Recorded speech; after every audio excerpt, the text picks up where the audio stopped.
NFT Business, c'est le podcast qui parle de NFT, mais surtout de la façon dont ils vont impacter votre business. Notre podcast vous aide à comprendre les défis et à saisir les opportunités, car oui, ce nouveau monde a besoin d'entrepreneurs comme vous. Nos invités sont des bâtisseurs, ceux qui construisent les entreprises de demain. Nous présenterons ce podcast à deux. Je suis Claudia Loma, experte en transformation des médias. Et je suis Benjamin Boutin-Spark, artiste et consultant NFT. Et aujourd'hui, nous accueillons Stanislas Mako, qui est cofondateur et CEO chez CalArt. Et CalArt, c'est la première plateforme française qui propose d'acheter et de vendre des NFT sans crypto-monnaie. C'est une grande nouveauté, c'est une innovation, puisque tous ceux qui ont l'habitude d'acheter ou de vendre des NFT, en général, on passe par des plateformes de NFT, donc des marketplaces type OpenSea. OpenSea, rappelons-le, qui représente plus de 80% des échanges, des transactions NFT. Et bien sûr, on connecte à ce moment-là son fameux wallet, son fameux MetaMask, dans lequel il faut qu'il y ait de la crypto-monnaie pour pouvoir interagir avec les NFT, les acheter ou les vendre. Et bien là, avec CalArt, plus besoin de crypto-monnaie, plus besoin de wallet, tout se passe directement sur le site web. Et puis, on va en apprendre maintenant beaucoup plus avec Stanislas. Et ce qui nous intéresse surtout, Stanislas, dans ta démarche, c'est que tu as cherché à faciliter l'expérience utilisateur. Il faut quand même l'avouer, on est quand même dans un écosystème qui est très excluant pour certaines personnes, très rébarbatif. Et nous sommes à l'aube de la construction d'un nouveau monde. Et toi, tu as posé une des premières pierres pour donner accès au plus grand nombre, en facilitant les usages. Bravo Stanislas, tu vas nous en dire plus. Peux-tu te présenter en quelques mots ? Bonjour, merci de m'avoir invité, merci pour cette belle introduction. Donc effectivement, je suis le fondateur de CalArt, qui est une plateforme qui a pour but en fait de rendre simple et accessible les NFT. C'est pour moi un enjeu. Je suis persuadé que profondément les NFT vont changer la façon dont on perçoit le monde numérique jusqu'à présent. Mais pour moi, à l'heure actuelle, il y a des barrières qui sont très fortes et j'ai essayé de les résoudre avec CalArt. Tout à fait. Est-ce que tu peux nous expliquer, parce qu'on est souvent confronté à ce genre de questions, comment tu es arrivé dans la blockchain ? Parce que comme je le disais, c'est un monde qui paraît très excluant pour certains. Et pourtant, Dieu sait qu'on a besoin de plein de compétences dans la blockchain, pas que des développeurs ou des chefs de projet. On a besoin d'entrepreneurs, de marketeurs, de RH, etc. Mais toi, quel est un peu ton parcours ? Comment tu es tombé dans la marmite, en fait ? Donc moi, à l'origine, je suis un ingénieur. Je suis sorti d'école d'ingé en 2012. J'ai fait une première expérience dans le monde du paiement. Et déjà, j'avais un peu des échos de blockchain, j'entendais pas ce qui pouvait se passer par là. On m'avait déjà dit, c'est quelque chose, c'est l'avenir. Bon, ça m'avait pas spécialement marqué. En 2017, j'ai créé une première plateforme qui s'appelle Utip, qui est une plateforme qui s'apparente à du financement participatif pour soutenir les créateurs de contenu. Et là encore, en fait, on était dans des histoires de paiement et donc on permet de rémunérer des créateurs de contenu avec cette plateforme qui existe toujours. Et on se demandait avec mes associés, qu'est-ce qu'on peut faire avec la blockchain ? Est-ce qu'il n'y a pas des crypto-monnaies à faire ? On trouvait pas. Est arrivé le printemps dernier, printemps 2021, et on a vu l'essor des NFT. Et on s'est dit, mais là, en fait, ça nous a un peu sauté aux yeux. Mais en fait, est-ce que les NFT, c'est pas une façon de concrétiser en fait la création numérique? Est-ce que les artistes qu'on soutient, tous ces créateurs de contenu, les youtubeurs, les photographes numériques, les écrivains, les musiciens qui produisent du contenu gratuitement sur Internet, est-ce qu'en fait, ils ne devraient pas pouvoir faire des NFT pour matérialiser leurs œuvres en quelque sorte? Et c'est comme ça qu'en fait, j'ai vraiment un peu poussé mon cheminement dans la blockchain, dans les NFT, qu'est-ce qui se passe derrière. Et sinon, c'est quelque chose que j'avais depuis quelques années quand même, avec des bruits qui revenaient régulièrement. Ok, mais c'est intéressant que tu dises qu'au départ, il y avait une plateforme qui s'appelle Utip, c'est utip.io, je crois, et qui aide à monétiser les contenus sur les réseaux sociaux, en fait, c'est ça. Et finalement, j'ai l'impression dans ta démarche qui est assez originale, parce que d'habitude, c'est plutôt la blockchain qui intéresse, ou les NFT. Toi, c'est plutôt rendre service aux créateurs de contenu. Comment leur rendre un meilleur service que le financement participatif, eh ben, ce serait via les NFT, finalement. C'est ça. Et ça devient un outil. Ce que j'aime bien dire, en fait, ce que j'aime bien dire, en fait, c'est que j'amène les NFT dans le monde traditionnel, là où souvent, en fait, on a plutôt une démarche inverse. En fait, on va vers les NFT, on va vers la blockchain. Moi, j'essaye plutôt de la ramener vers les usages que j'ai déjà. Ok. Oui, parce qu'en fait, on se rend compte qu'il y a plein de gens qui aujourd'hui veulent absolument développer des projets NFT sans forcément comprendre l'écosystème et sans forcément essayer de trouver la juste place dans cet écosystème et répondre à des besoins.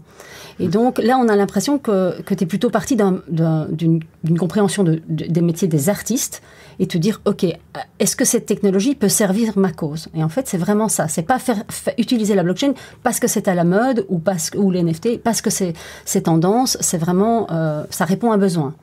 Non, ça répond selon moi vraiment à un besoin. Et même en fait, en cherchant à répondre à ce besoin, j'ai cherché à comprendre quelles étaient les barrières du coup de ma cible.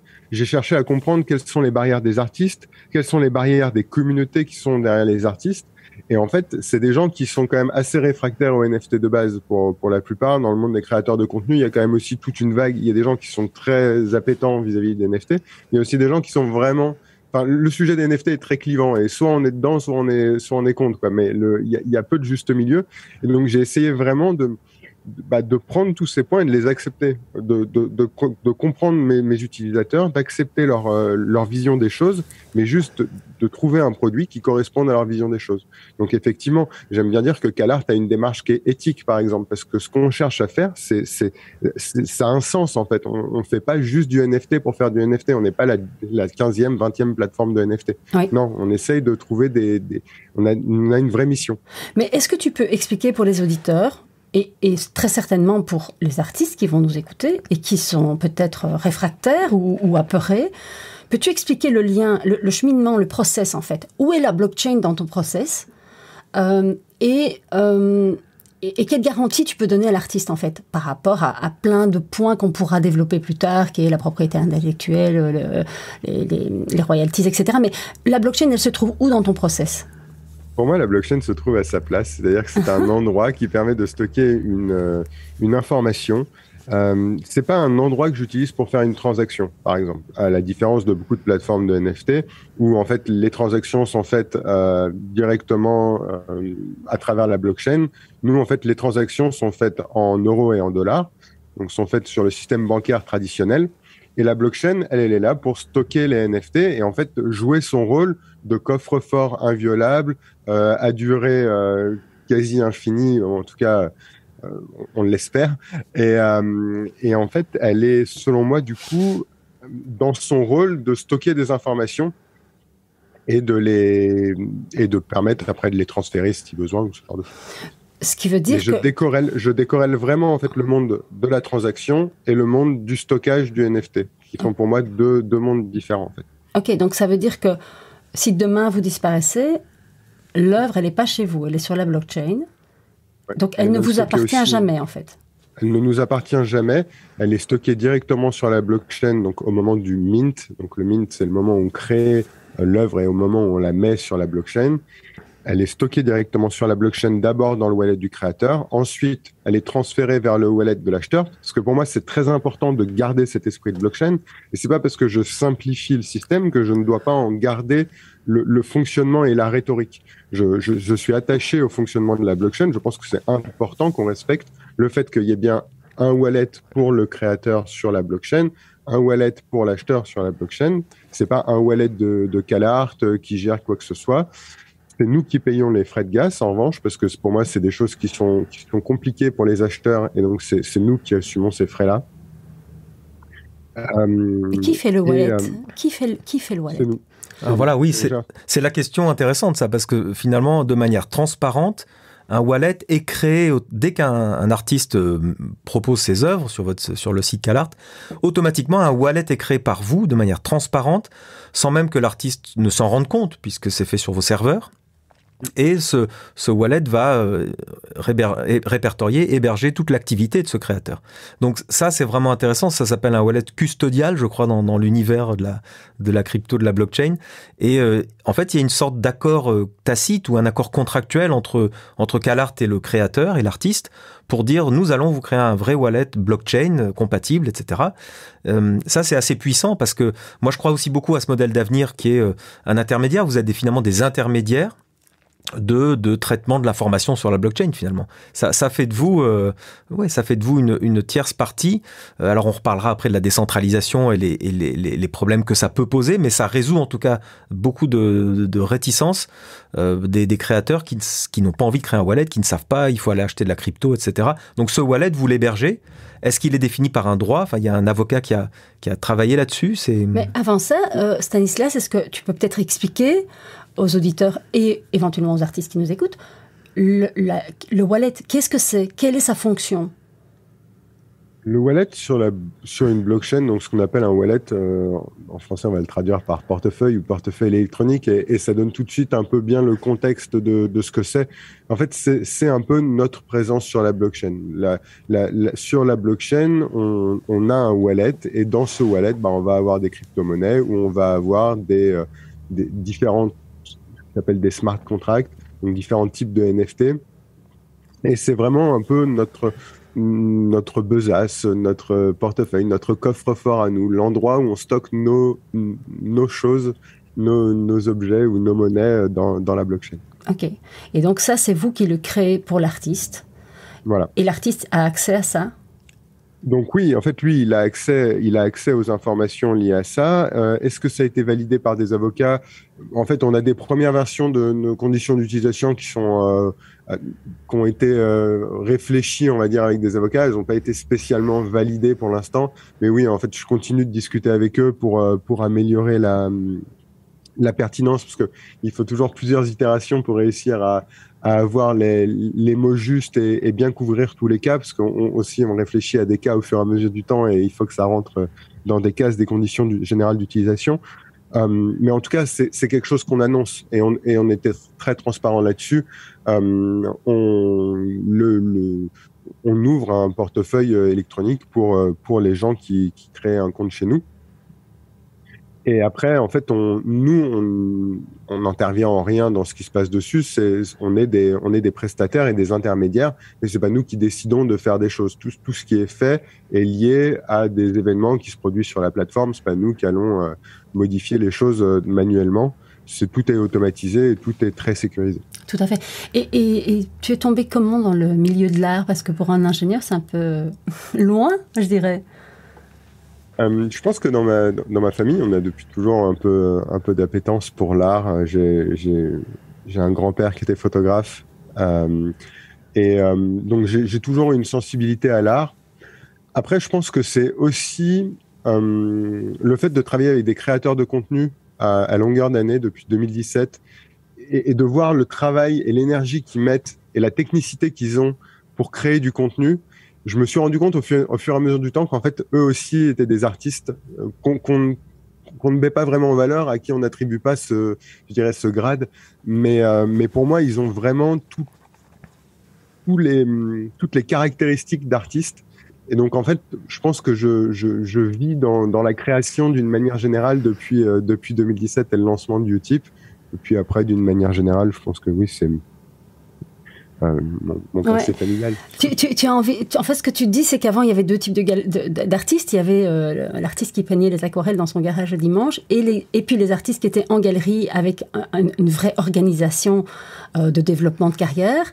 Mais que grâce aux NFT et à ces nouvelles technologies, en fait, ça donne de la considération et de la reconnaissance et donc de la valeur à plein d'autres artistes qui avant n'étaient pas qualifiés comme tels, en fait. Donc ça ouvre le champ.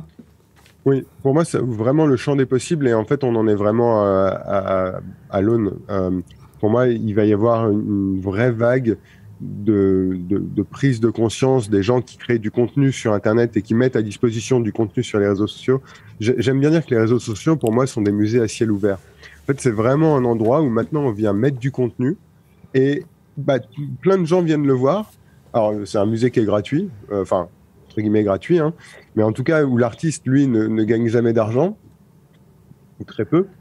Et donc je pense qu'il va y avoir vraiment une prise de conscience de ces gens qui produisent du contenu sur Internet et qui le mettent à disposition, et qui à un moment on va se dire mais oui, mais en fait je suis un artiste comme un autre, et un artiste, entre autres, une de ses façons pour se rémunérer, c'est de vendre ses œuvres.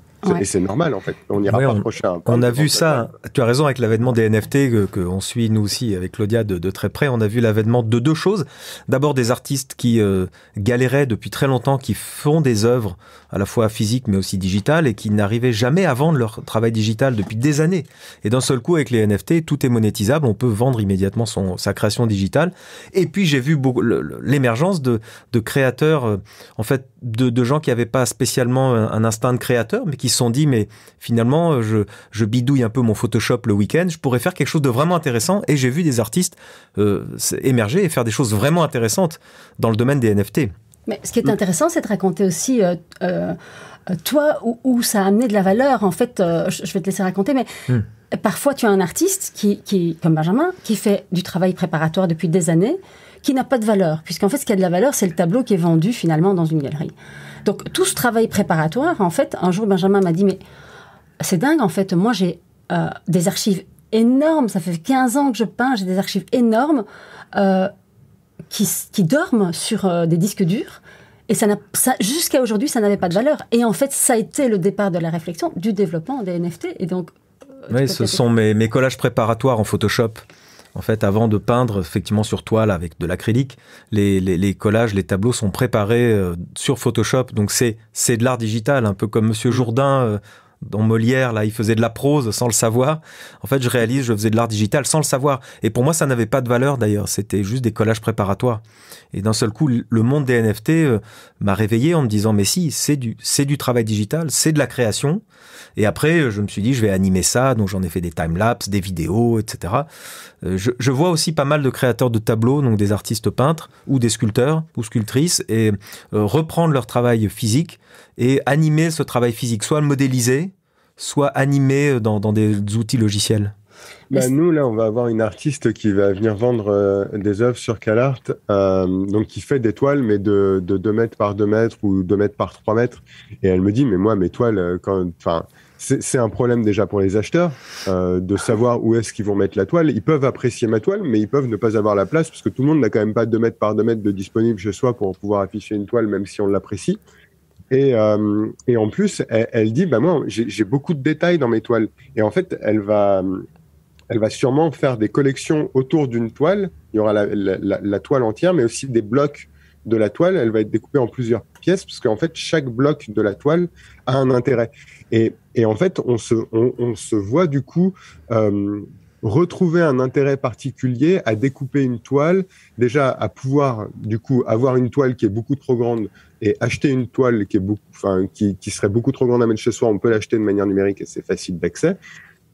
Mais aussi avoir des détails d'une toile, parce que peut-être que la toile coûte trop cher par exemple à acheter, mais un détail en particulier, c'est peut-être le détail qui nous parle de plus dans toute la toile, et donc on peut aussi se permettre d'aller faire des découpages d'œuvres, et je trouve que ça ouvre en fait le champ des possibles. Les NFT amènent vraiment des nouveaux usages et des nouvelles façons de voir les œuvres, même déjà celles qui ont déjà été faites. Ouais. Tout à fait. Mais d'ailleurs, ça remet en cause le rôle de ce qui amène de la valeur. En fait, avant, ce qui amenait de la valeur sur une œuvre, c'était le travail du galeriste qui créait un réseau, qui organisait des dîners, qui faisait des salons, qui faisait des foires internationales, etc. Et puis aujourd'hui, on se rend compte qu'en fait, la valeur, on peut l'amener de plein d'autres façons, sur d'autres canaux. Et en fait, c'est un peu ce que tu fais. C'est en fait, tu découpes aussi le métier de galeriste et tu le fais évoluer. Alors, tu n'es pas réellement un galeriste puisque tu es une marketplace, mais tu fais sur ta marketplace un travail de galeriste puisque tu génères une communauté autour de ta plateforme. Tu crées du trafic. Et d'ailleurs, la question qui va suivre bientôt, c'est comment tu amènes la communauté. Mais donc oui, donc ça remet en cause aussi la relation galeriste, artiste, artiste-client. Ça donne un bon coup de pied dans la fourmilière. Après, je pense pour moi, je ne raye pas du tout les artistes de l'équation. Je pense que les galeristes de l'équation, pardon. Je pense que les galeristes ont toujours un rôle important. Et par contre, il va falloir qu'ils s'adaptent en fait aux nouveaux usages et il va falloir qu'ils s'adaptent aux nouveaux supports. Parce qu'en réalité, pour moi, les NFT et l'art numérique, c'est aussi surtout la création d'un nouveau support. En fait, l'écran devient un support, comme avant on avait une toile ou comme avant on avait un cadre. Mais ils ont toujours ce savoir-faire de curation et ils ont quand même ce savoir-faire aussi d'estimation. Peut-être que c'est plus accessible pour tout le monde à travers des marketplaces et donc ça rend les choses plus faciles à accéder. On peut faire des ventes aux enchères plus facilement. N'importe qui peut un peu influer sur la valeur d'une œuvre. Néanmoins, un galeriste pourra facilement dire oui, cette œuvre, elle vaut au moins 5 000 € pour telle raison. Là où un quidam, lui se dira juste, non, celle-là, elle vaut 500 €, je sais pas pourquoi, mais je veux pas lui dire plus. Les galeristes ont quand même un savoir-faire et un travail tout autour de la curation et de la connaissance qui est à mon sens important. Mais par contre, il va falloir qu'ils s'adaptent à ces nouveaux outils et à cette nouvelle tendance. Ouais, on peut préciser que sur CalArt, il n'y a pas à proprement parler de curation, me semble-t-il. C'est-à-dire que tout un chacun, tout créateur, s'il le décide, peut placer l'œuvre qu'il souhaite. Il n'y a pas de votre côté, vous, de sélection particulière ou de rejet de tel ou tel... Moi, je crois que oui.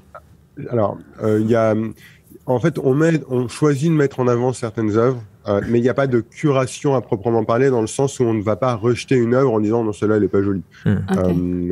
On va autoriser toutes les œuvres a priori. Néanmoins, on fait une modération des œuvres et on est très vigilant concernant le vol d'œuvres. Pour nous, ça fait partie un peu des piliers sur lesquels on s'appuie et c'est aussi ce qu'attendent justement les artistes, c'est d'être certain que les œuvres qui sont mises en vente sont bien celles de l'artiste et pas de n'importe qui. Donc on a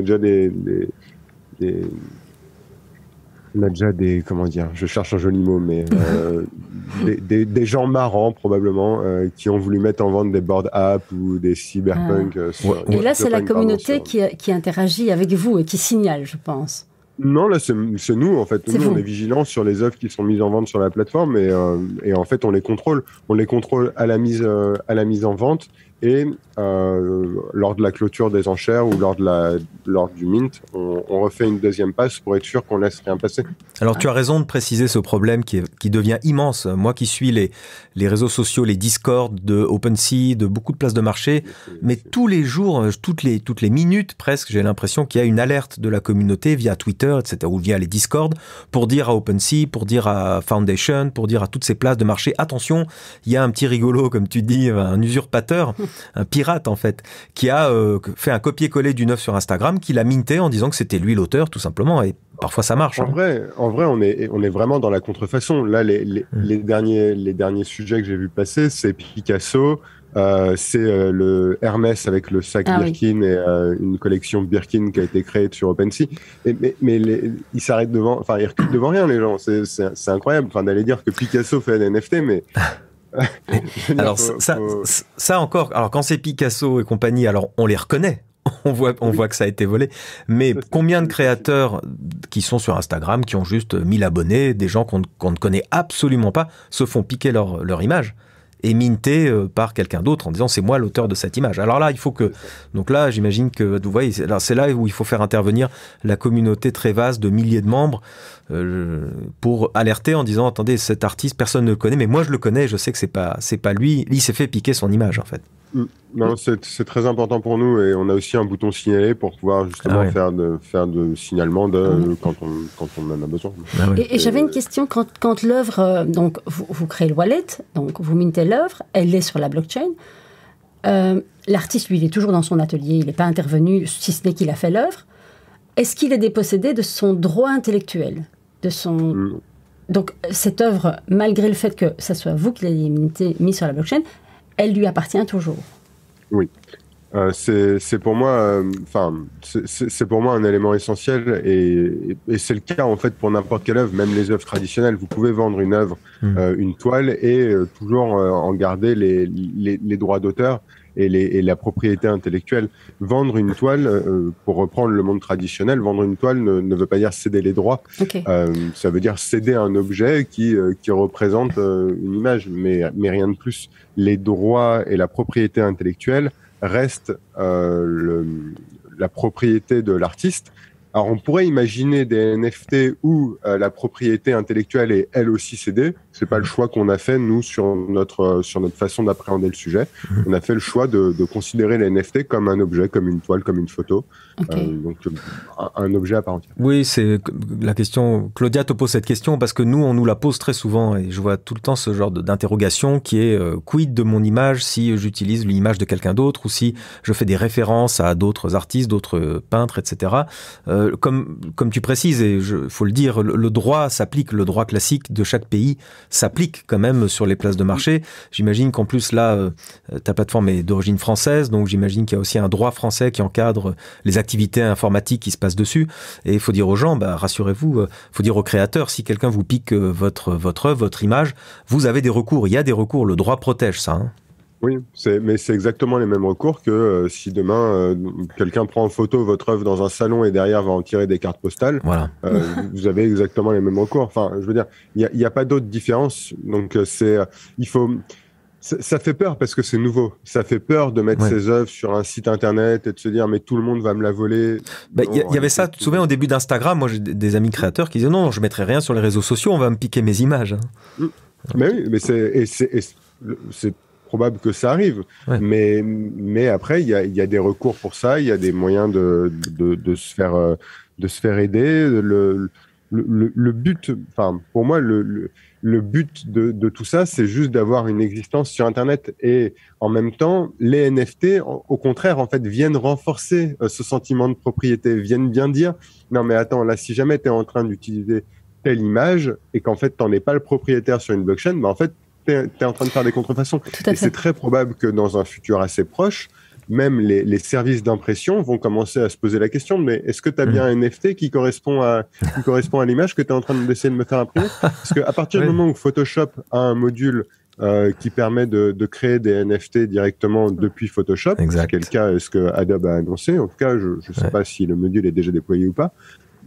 Il n'y a pas de raison que tout ne devienne pas NFT assez vite dans le monde numérique. Et c'est pour moi normal, en fait, parce qu'effectivement, il va falloir adosser des NFT à des millions de choses parce que ce sera la nouvelle façon de faire. Mais justement, ça, je pense que c'est intéressant que tu déploies. Parce que nous, tous les jours, on est confrontés à des gens qui confondent NFT et œuvre d'art. Et nous, on n'arrête pas de leur dire, attention, bien sûr, NFT est certainement, peut être une œuvre d'art. En revanche, derrière ça, il y a une technologie. Et ce qui serait chouette, c'est que c'est quand même toi l'invité, c'est que c'est toi qui expliques la technologie, à quoi elle peut servir dans le monde de l'art, évidemment, bien sûr, mais en dehors de ça. Parce qu'en fait, aujourd'hui, je pense qu'il y a des gros questionnements. OK, ça arrive comme un tsunami, ça va nous impacter, on ne sait pas comment. Et il y a des tas de gens qui se posent des questions à savoir, OK, mais moi, je suis, Dieu sait quoi, quel genre de business? Nous, on le sait, mais ça serait peut-être bien que tu l'expliques. C'est une vaste question. Je pense qu'il faudrait faire un épisode à part entière sur quelles sont les possibilités, sur quelles sont les possibilités avec les NFT.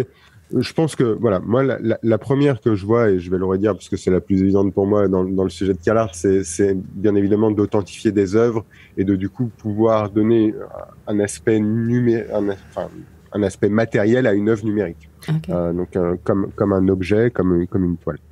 Après, pour moi, les usages des NFT vont grandir avec le temps et en fait, au final, c'est un peu l'imagination pour l'instant la principale limite.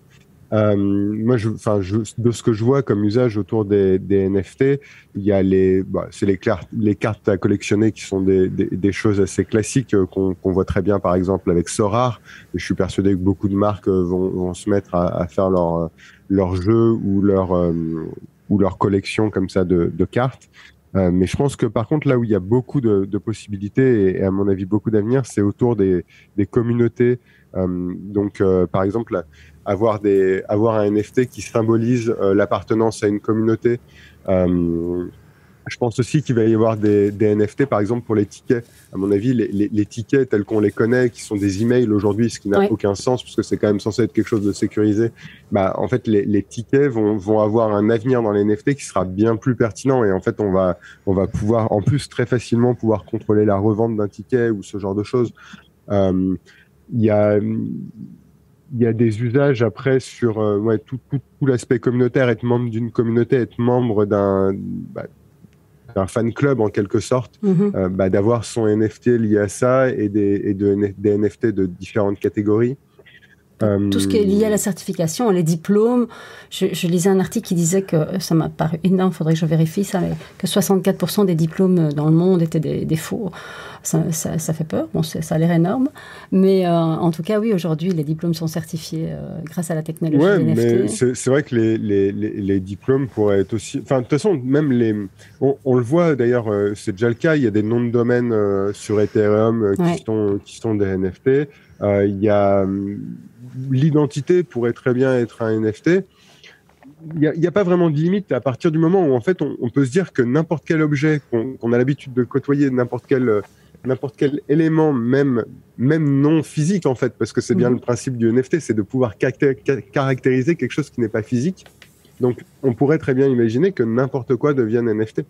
C'est là où je dis que c'est juste une histoire d'imagination, mais oui, les diplômes, les cartes d'identité, toutes ces notions-là devraient... Tout l'administratif, oui, tout à fait.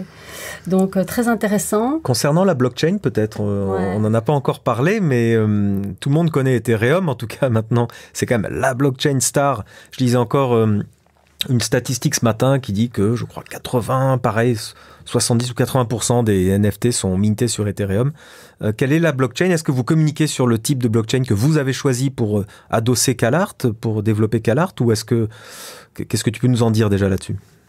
Donc oui, on communique dessus. Nous, la blockchain qu'on a choisie aujourd'hui, c'est Polygon, qui est une blockchain qui doit être un peu, je pense, en tout cas sûr dans le top 10, à mon avis pas loin du top 5, qui est une blockchain qui est très utilisée.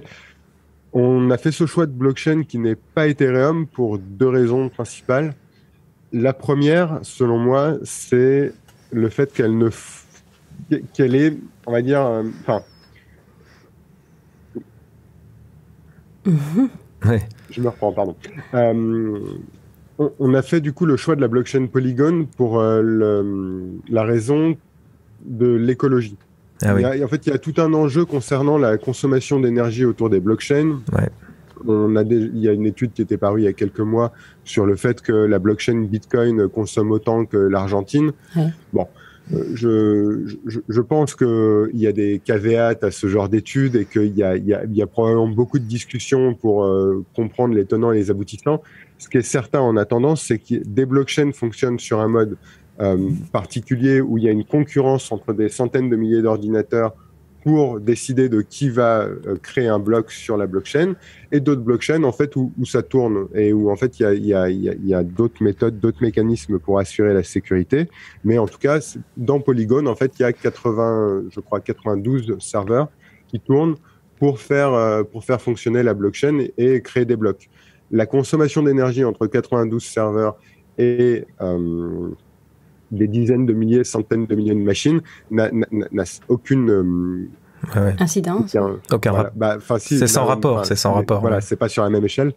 Donc, on a choisi une blockchain qui avait cet enjeu d'écologie, de consommation d'énergie raisonnée était important pour nous. Le deuxième point aussi, c'est les frais de transaction.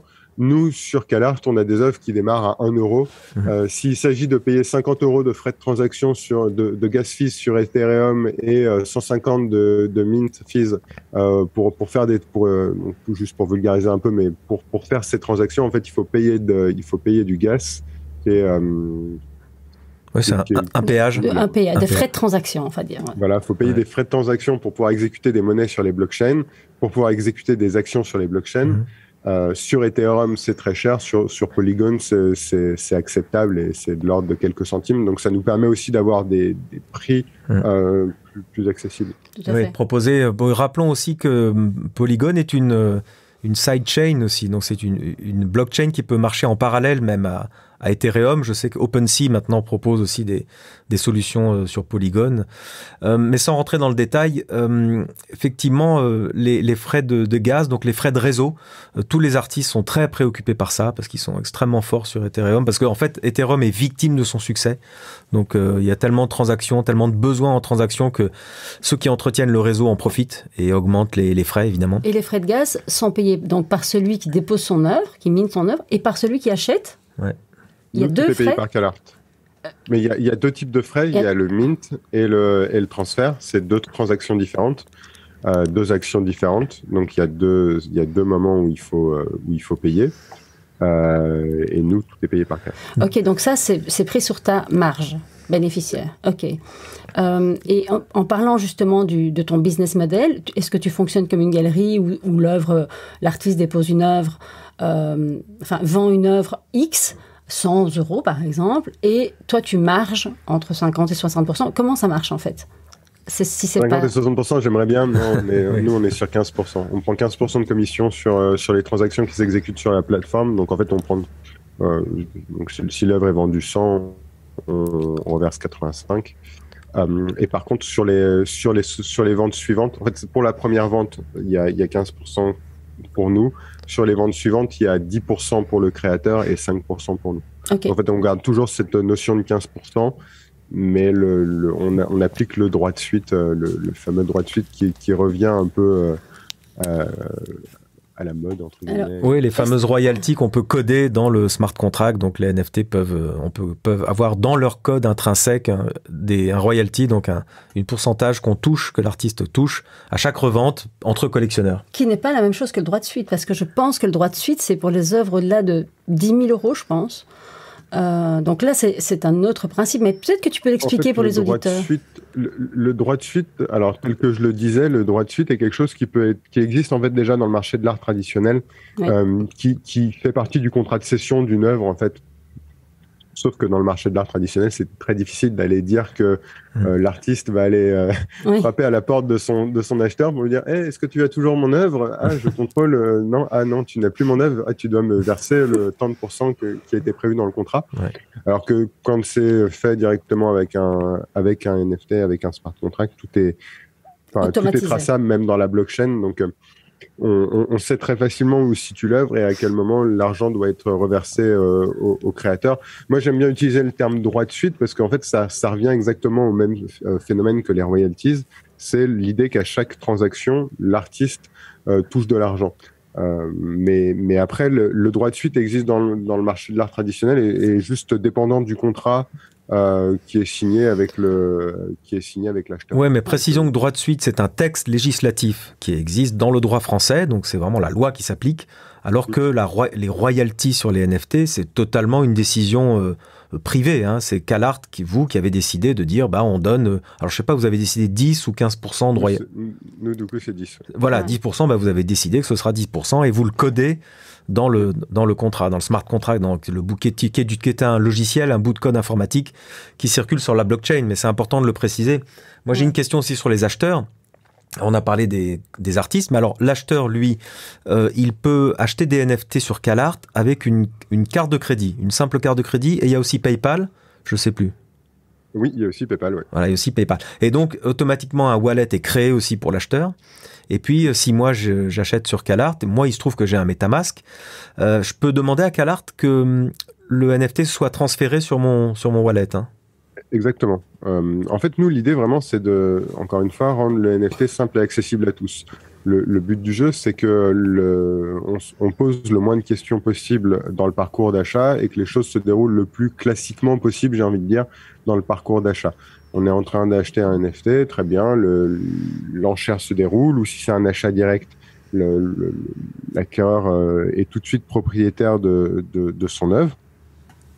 Et donc, on a créé ce wallet automatiquement. Et ensuite, si jamais l'acquéreur, lui, est quelqu'un d'habitué au NFT ou a déjà un MetaMask par ailleurs, il peut demander un transfert sans problème de son œuvre sur son MetaMask. Il n'y a pas de problème, ou même sur autre. Et la question, c'était, donc, tu as voulu simplifier l'usage en permettant aux gens de payer avec leur carte de crédit ou leur PayPal. Et pourquoi exclure les gens qui veulent payer en crypto-monnaie? Parce que finalement, il y a aussi aujourd'hui des tas de gens qui veulent dépenser leur crypto-monnaie. Et donc, en fait, tu te prives de cette clientèle-là. Oui, alors, je m'en prive. En même temps, 100% des possesseurs de crypto-monnaies ont une carte bancaire. Donc, je ne m'en prive pas totalement. Par contre, effectivement, je suis conscient qu'il y a des liquidités sur différentes blockchains et parfois, ce qui fait notamment le prix de certaines œuvres, c'est le fait qu'il y ait pas mal de liquidités en crypto-monnaie. Pour l'instant, c'est essentiellement lié à un problème technique. J'ai pas de solution technique agréable, simple, qui permette de faire fonctionner les deux côte à côte en même temps. Okay. C'est un projet qu'on a. On a envie au cours de l'année 2022 d'avoir la possibilité de faire des enchères à la fois en crypto-monnaie et à la fois en fiat.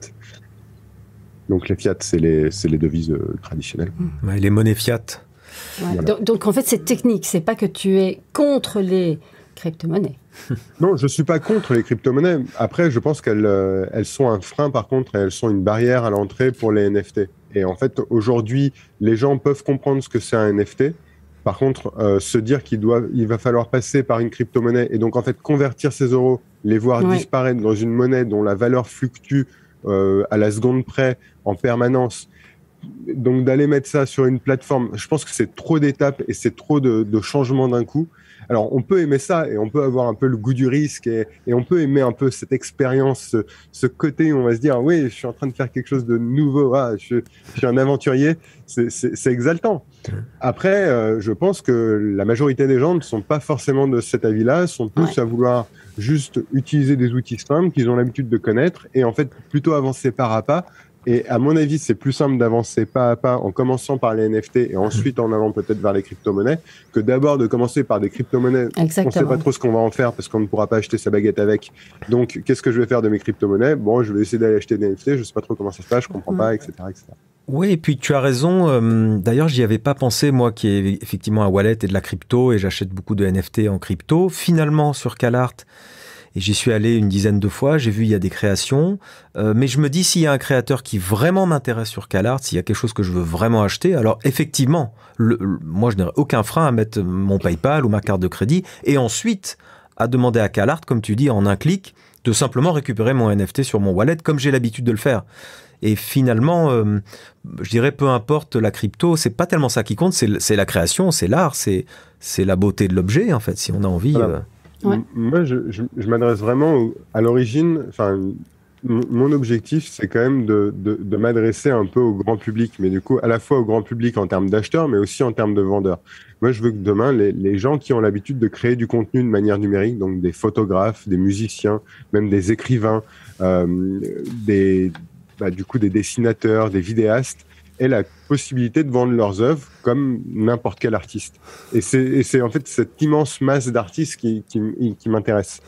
Et après, eux vont amener leur communauté et vont amener aussi, encore une fois, là, du grand public. Oui, justement, question, sur CalArt, aujourd'hui, on trouve des œuvres d'art, mais est-ce qu'on pourrait imaginer que tu y vendes d'autres choses à terme?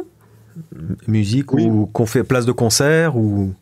Alors, moi, CalArt, dans mon esprit, CalArt, ça reste une plateforme qui vend de l'art.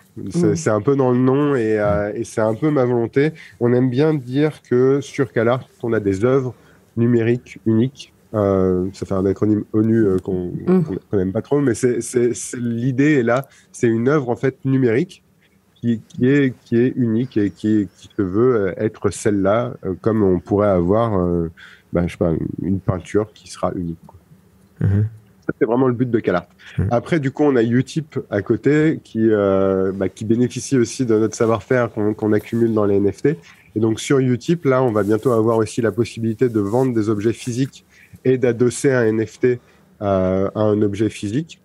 On va avoir de plus en plus d'usages où on va amener un peu le NFT encore une fois, dans l'existant. Moi, vraiment, mon leitmotiv, c'est de me dire, j'adore cette technologie NFT, comment est-ce que je peux l'amener dans le monde traditionnel?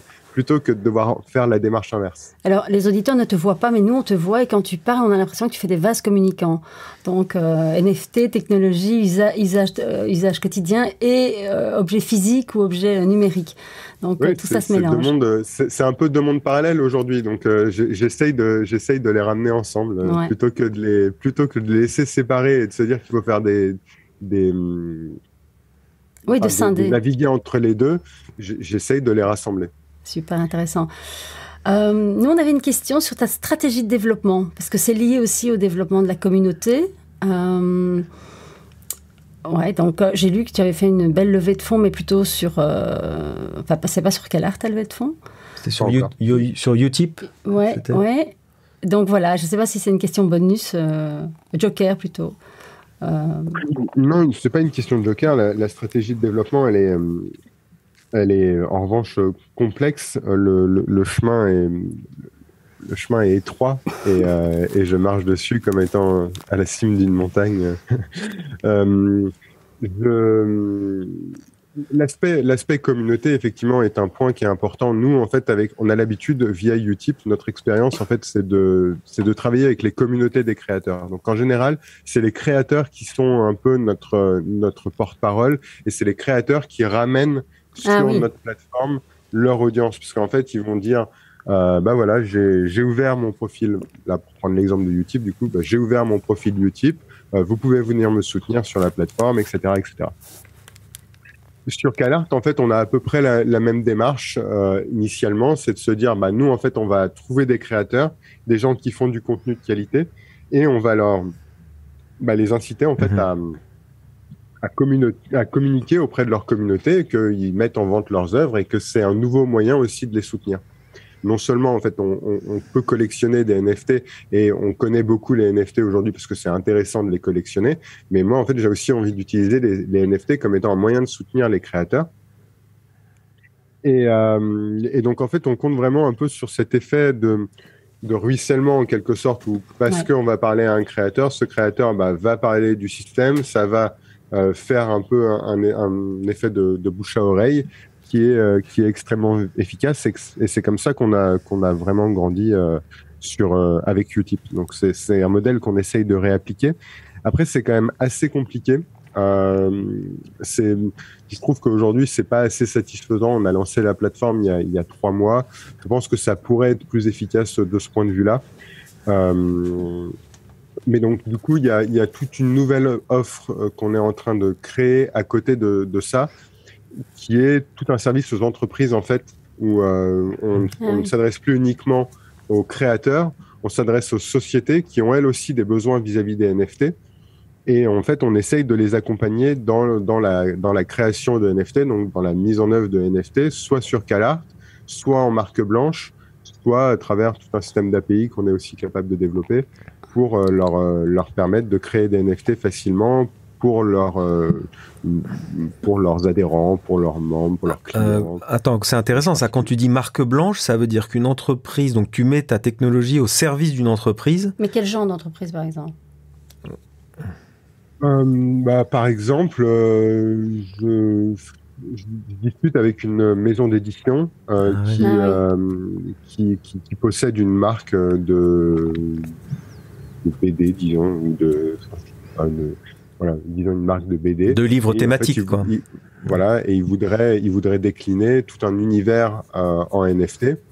Et en fait, ça pourrait être très pertinent pour eux d'avoir une marketplace sur leur marque et pas sur la marque Calart.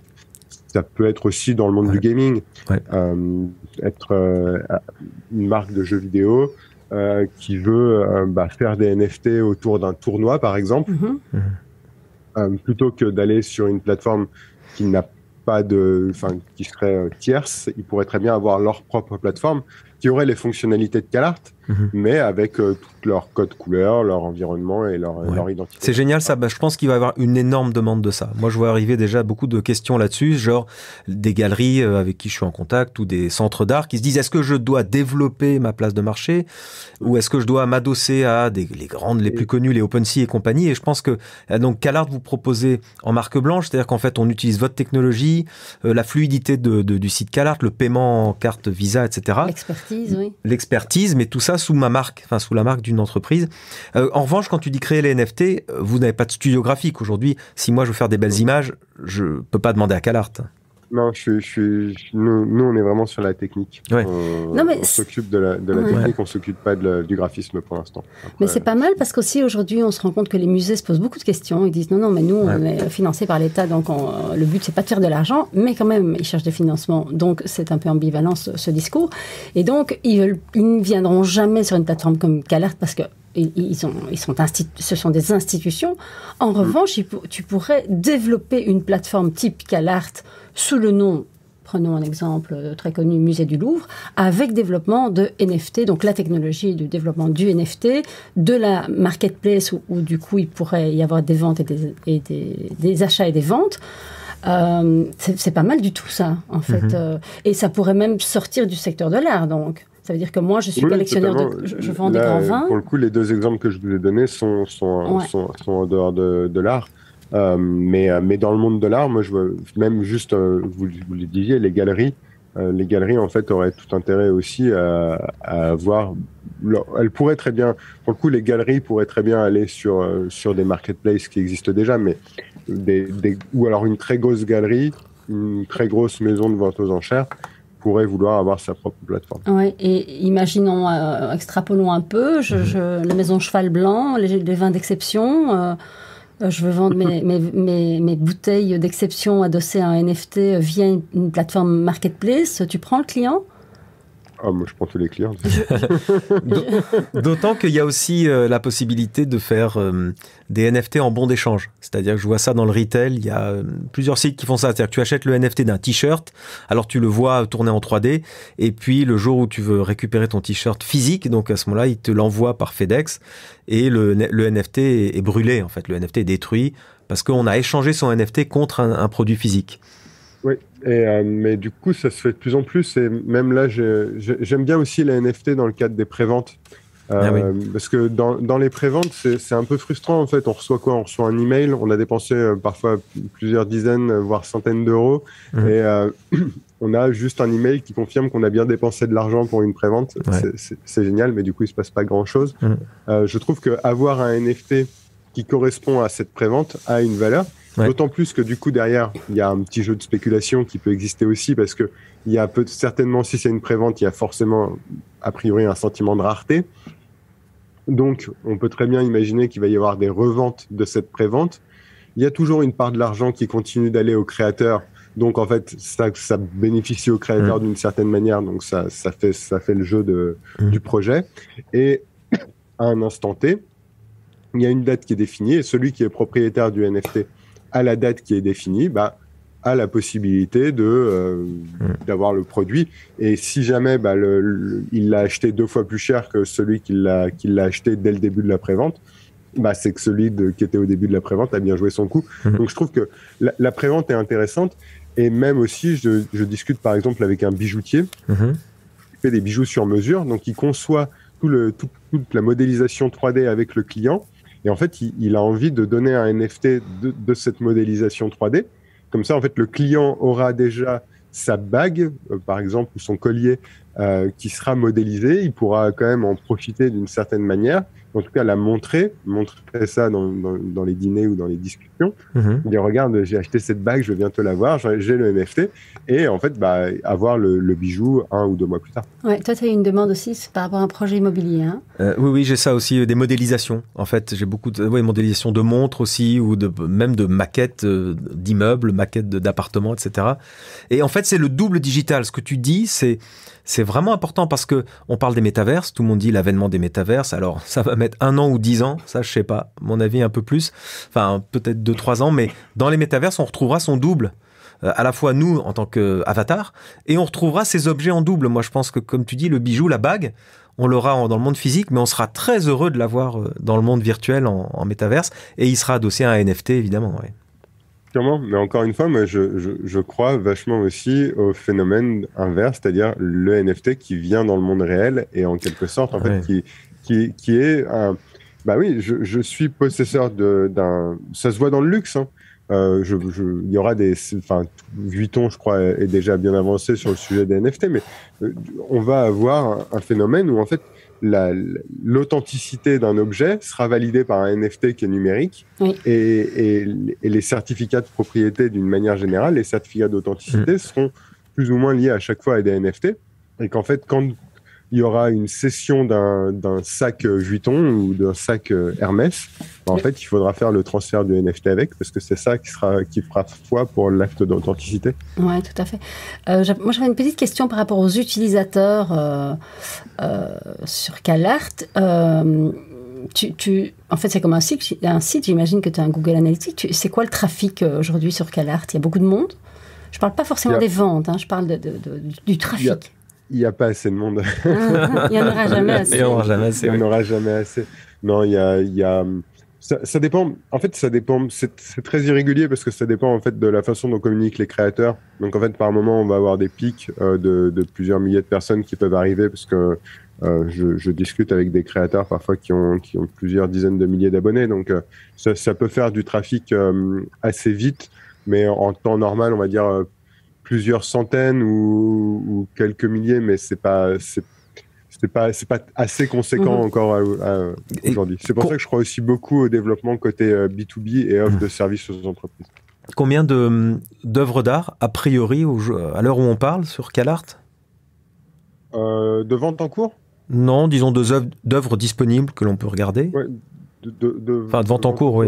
Là, on doit être autour de 200 œuvres en cours, je pense. Ok. Ouais, pas mal. C'est pas mal. Après, par rapport aux chiffres qu'on connaît vis-à-vis d'OpenSea ou ce genre de choses, c'est sans comparaison. Après, je pense qu'on est aussi une plateforme un peu plus à taille humaine et, oui, bien sûr. Et un peu moins ogresque. Et puis francophone, c'est-à-dire que ma dernière question, c'est vraiment les artistes. Est-ce que tu sais, ils sont français ou francophones ou de France ou européens? Aujourd'hui, ils sont pour la plupart français. Je crois qu'on a un Américain qui fait de très jolies choses d'ailleurs. Mais non, c'est très anciennement. Oui, mais c'est intéressant français. C'est vraiment intéressant de fédérer une communauté française parce que là, on est envahi par les anglo-saxons quand même dans le monde des NFT. Ouais. Ouais. Non, il commence à y avoir quelques plateformes françaises, mais effectivement, c'est assez petit et on a encore. Pourtant, on est un grand pays d'artistes en vrai. On a quand même énormément de créateurs et ils méritent d'avoir des outils français. Tout à fait. Moi, je trouve intéressant. Donc, tu as deux piliers de développement. Donc, aller recruter des artistes et donc développer ta communauté en parallèle, puisque c'est eux qui génèrent la communauté. Et plus la communauté est grande, plus il y a du business en fait. Premier pilier. Deuxième pilier, développement business. Ça, c'est vraiment... moi, ça me titille. Je trouve qu'il y a un potentiel énorme là. Parce que j'imagine que c'est presque... les marques pourront presque adosser leur structure en marque blanche, donc marketplace, à leur site où en fait, tu es sur le site, tu rebondis sur la marketplace, tu achètes, tu vends, tout ça adossé à des NFT, quel que soit le produit. Le potentiel est immense, Stanislas. Il va falloir que tu engages. Oui, bah oui.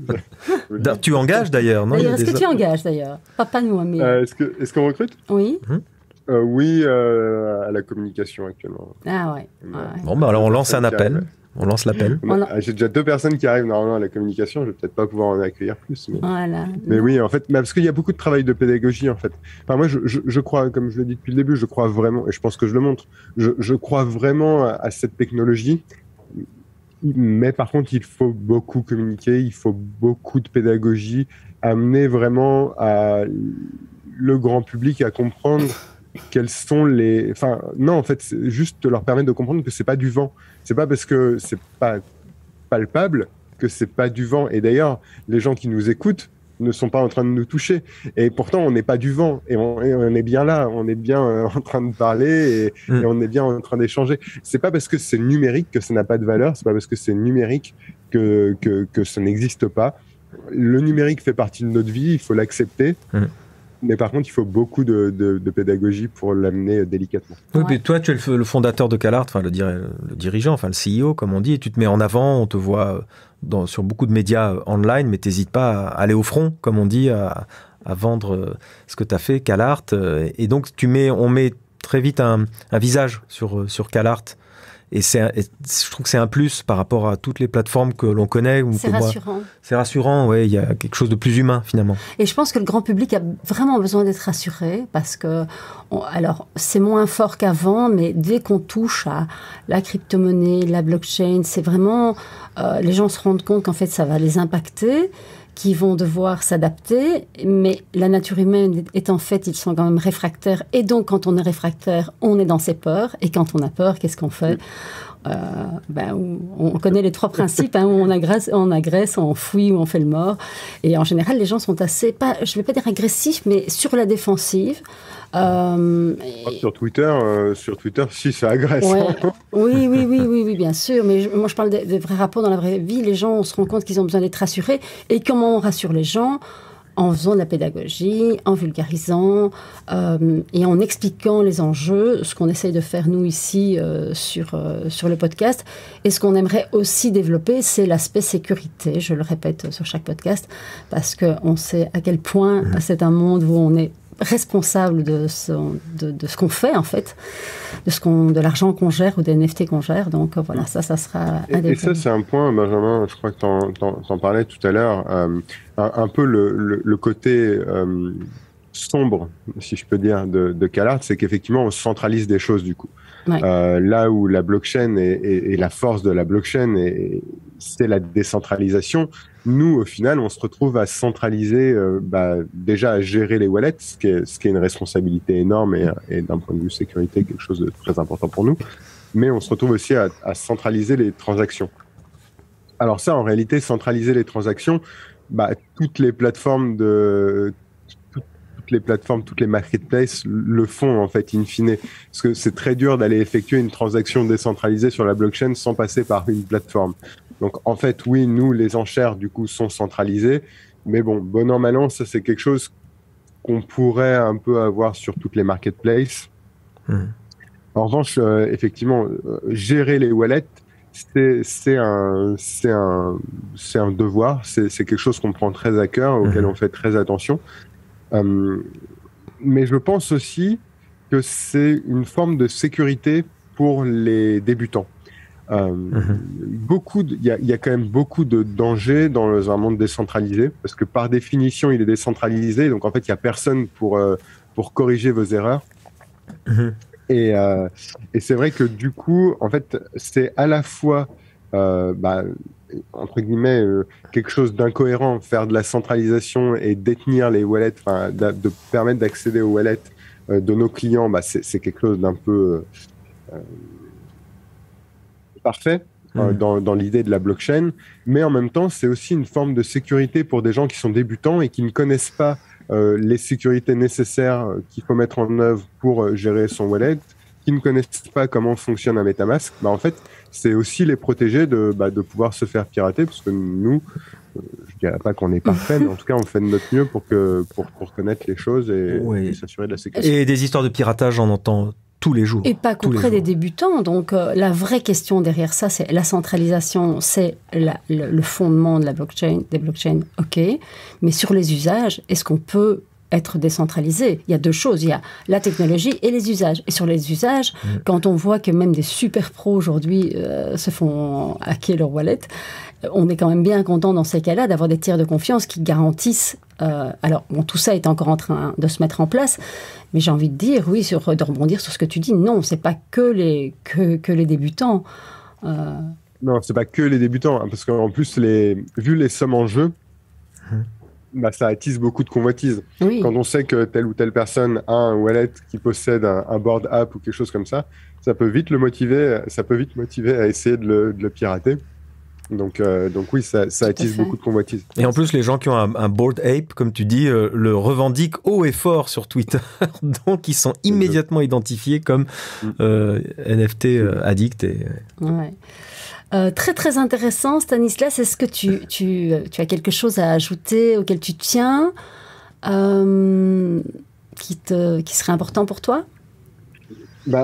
En guise de conclusion, je pense que je vais un peu redire ce que j'ai déjà dit auparavant. Je pense que les NFT, pour moi, sont une vraie transformation technologique ça apporte vraiment quelque chose de nouveau et qui correspond à un besoin.